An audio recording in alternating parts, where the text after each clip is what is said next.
G'day there guys, welcome back to In My Shed. I'm BC, taking a bit of a break from the cylinder grinder. I'm kind of a bit burnt out there, and if you notice, the sun is not out so bright today. The fan in the ceiling isn't giving me the shits too bad, so I thought I'd do a bit of a video. When I inherited the Haro tool and cutter grinder, there was one odd item in there. I did show it in an earlier video, but I thought I'd go over it again. I'm going to give it a clean up and a paint and get it operating. It's a very simple, effective and large form relief grinding attachment, and I don't know what the hell it was used for. Really big. It's got a simple cam at the back, and this is a much more advanced than my simple Clarkson style drill grinding jig. So I'll get you in a little bit closer and show you what it's like. It's definitely not Haro. The paint is different and the build is different. This is Brutus. It's not as precision as the Haro, but I'll give it a bit of a tear down. A bit of information for you. You might have noticed my good friend here in the frame before. I've been losing a few bottles of beer, and I don't mind the bottles and I don't mind the beer. I just hate cleaning up that bloody mess in the beer cupboard. So just per chance, I took a couple of bottles over to the house yesterday to, if I can't drink it, I'm going to put it in the garden. I put it up on the table and it leaked out at the bottom, and I found that's where you're coming from. So I didn't know whether it was coming out of the lid. It was just never demonstrated to me by the bottles. But it's not all of them, it's about 10%, and they fail in this little, I don't know whether that's a blow molded feature or what the hell it is, but it allows it to let some contents out, reduce the pressure, but retain the bloody gas in the top, and you can still drink the beer. One by one I eliminate those that are no longer serving their purpose, and I'm hoping to get some reliable bottles. If somebody has an alternative, please let me know. I don't like wasting that many.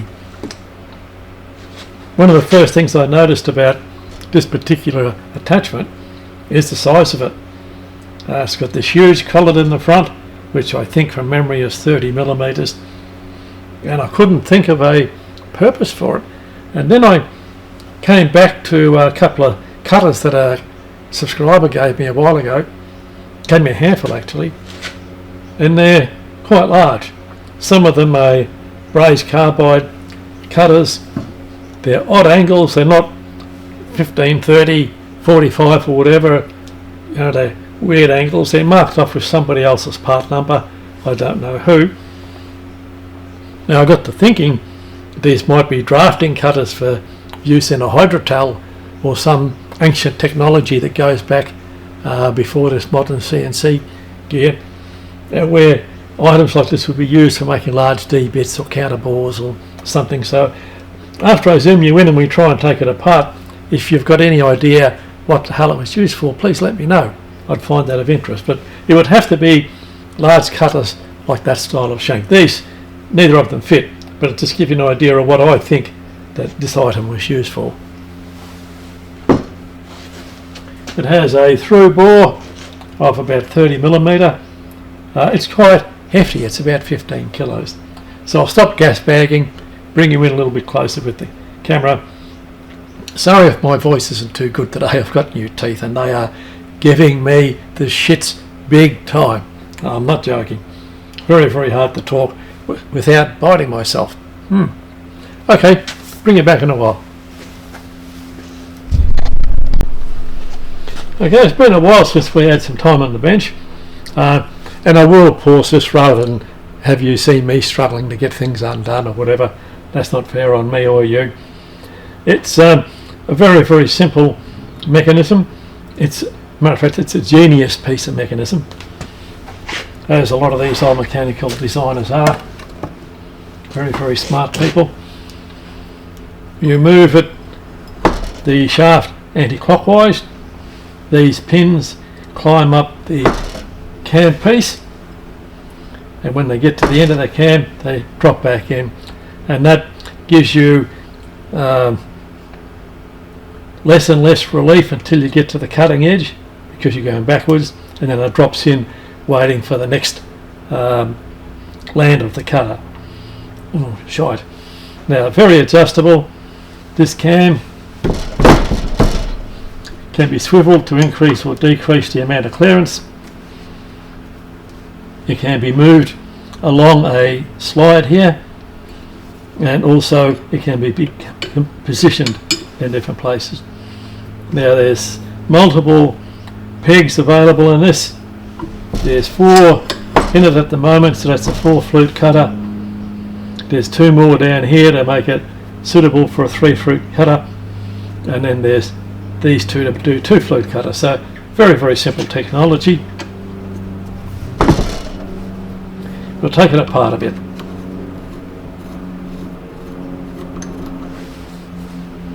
Now also I'm doing this to show you how you could possibly make one yourself.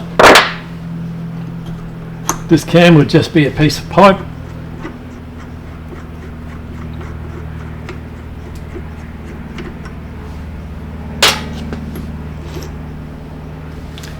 No great technology there.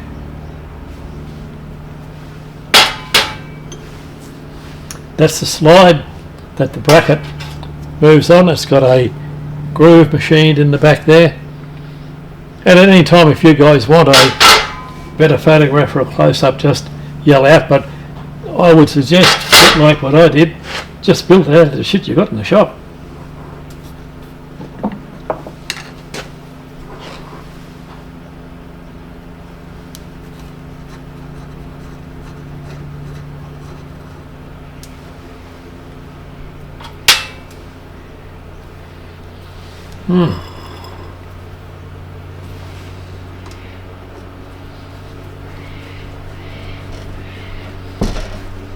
Let's see how far these go in. Yep, threaded into the hand wheel at the back.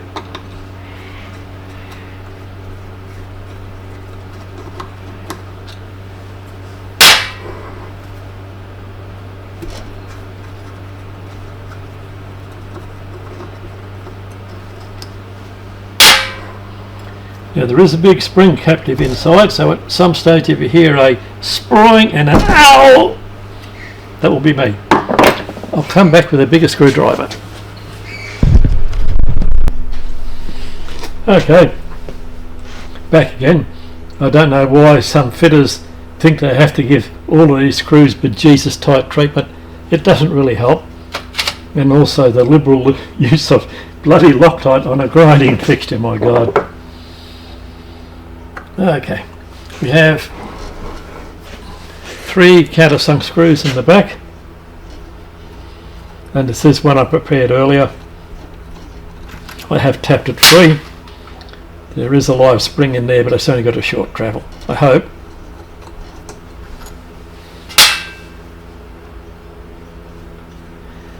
By the look at these screws, they travel a long way.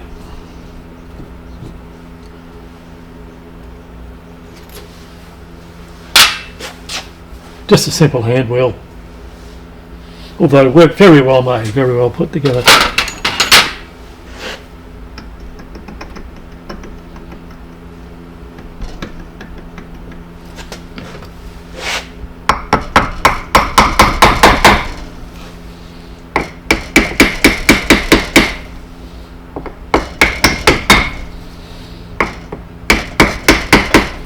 Jesus, precision fit.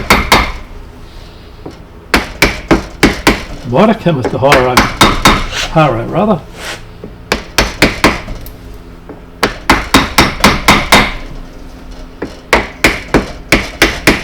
Or it might just be a bird.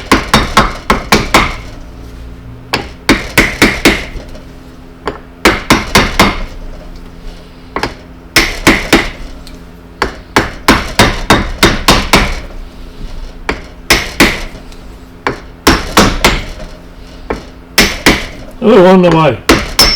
Whoops, to the floor.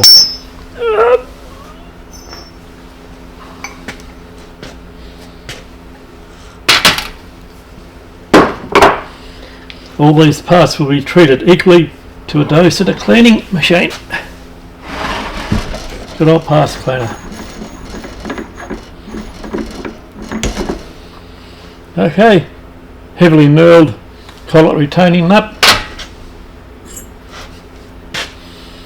and a bejesus whopper of a collet, but very, very short. I don't know what accuracy they were after, but I think a short collet like that mightn't deliver too much. Try to get the front cover off.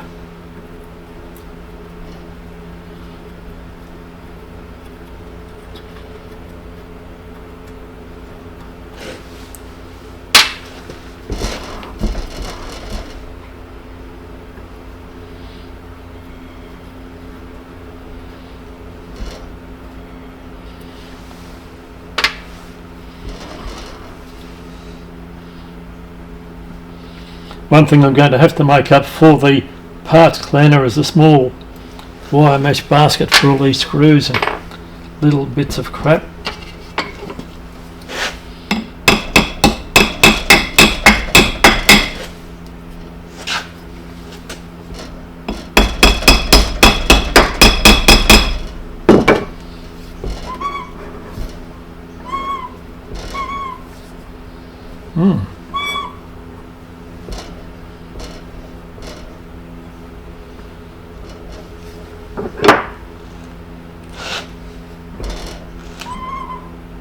Doesn't want to move easily.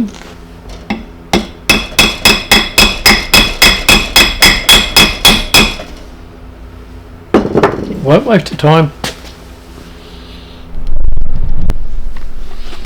Okay, well, nothing seemed to help. I thought that this might be locating an inner spindle, and surprisingly 5/8 UNF, so it's an American machine, not European, definitely not Haro. But that's just tapped into the housing. So I got a little bit brutal. I know you all sound very disappointed there. Using this perfectly shaped drift around the outside and some judicious Irish well weighted hits. But you need the front cover come off. I honestly didn't expect that. Or that. Or the other one. Okay.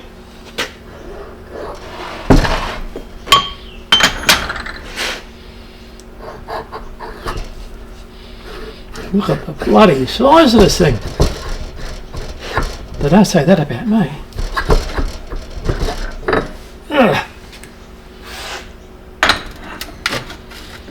Definitely a job for the parts cleaner. So what's left inside? A little bit of a broken spring.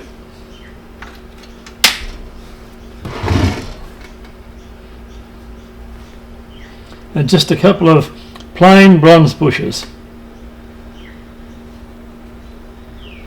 So, all the mystery is solved. Now all it's to do is throw it in the machine, turn it on, and clean off about 40 years of yuck. God, it's in deplorable state. Okay, well now you've seen the most of it. The two spring-loaded brass rods work on the inside of the front sleeve, which is held on by 3 grub screws. I don't know why it was so difficult to move. It was on there. Maybe a bit more of that fit as Loctite. And plain bushes. Using captive springs inside the housing necessitates fairly heavy wall steel frame tubing, and that adds to the weight. But when this thing was made, all of that weight meant much less vibration. And bugger me, I think the base has been fabricated. Yes, it has. Stick welded on. You can tell by the undercut. And I see it's tapped here on the side for a couple of locating lugs. Starting to point to Cincinnati.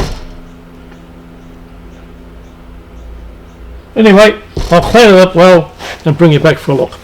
Might be all for today, my glob's starting to hurt.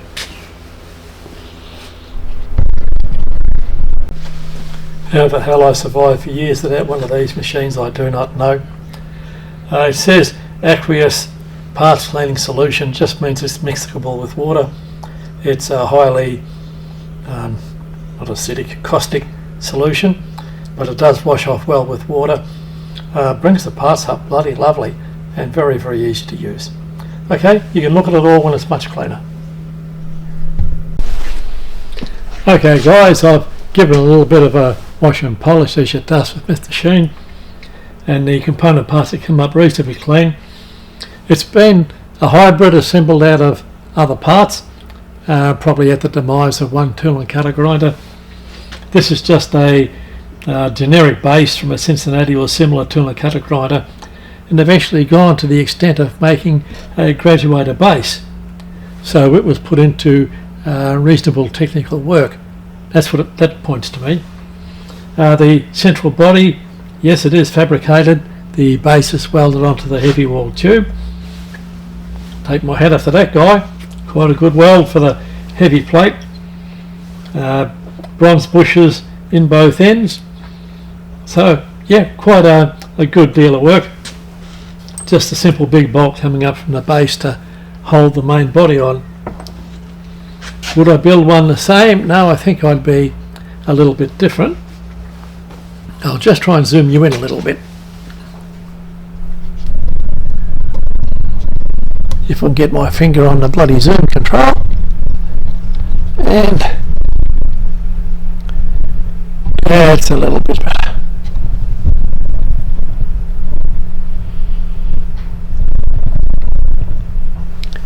Okay, a few other things could have been done. This is the collar that goes on the front of the main body.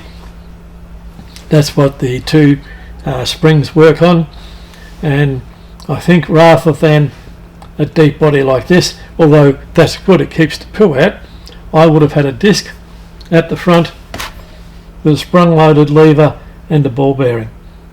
That means you can adjust the pressure quite easy, but the disc would give you a very easy position lock, and that would be very useful for setting up the tool in the initial parameters for timing the flute of the tool to the cam to the body.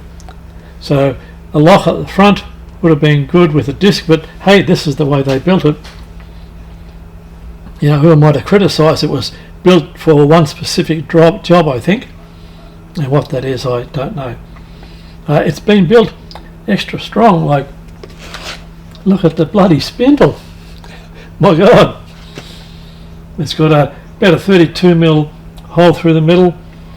I'd say it's made out of something of reasonable quality and threaded on one end.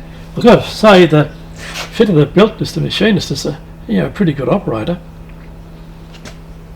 Sorry, I'm having God's own trouble with these bloody teeth. Okay. I'll be spraying all of this with fairy piss later on to stop the rust angels getting at it. Quite a simple jobby.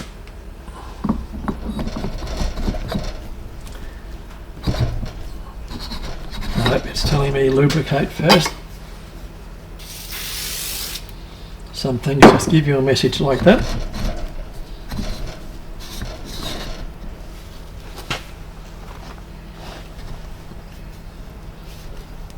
No, now I've done it. It needs a bit of cleaning before I did that.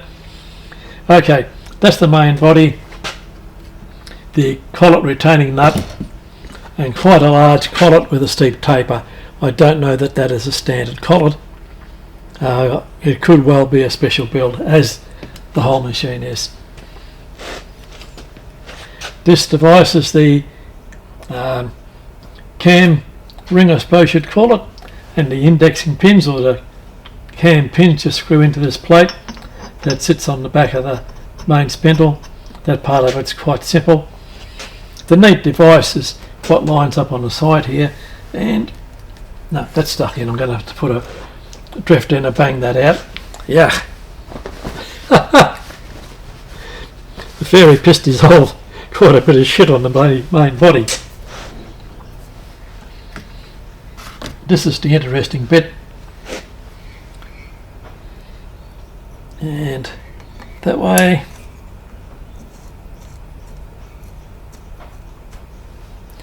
Okay, that's just a slide with a groove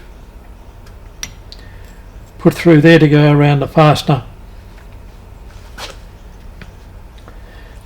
underneath that nut, and that allows you to slide the pivot point for the cam, and all simple fabrication work.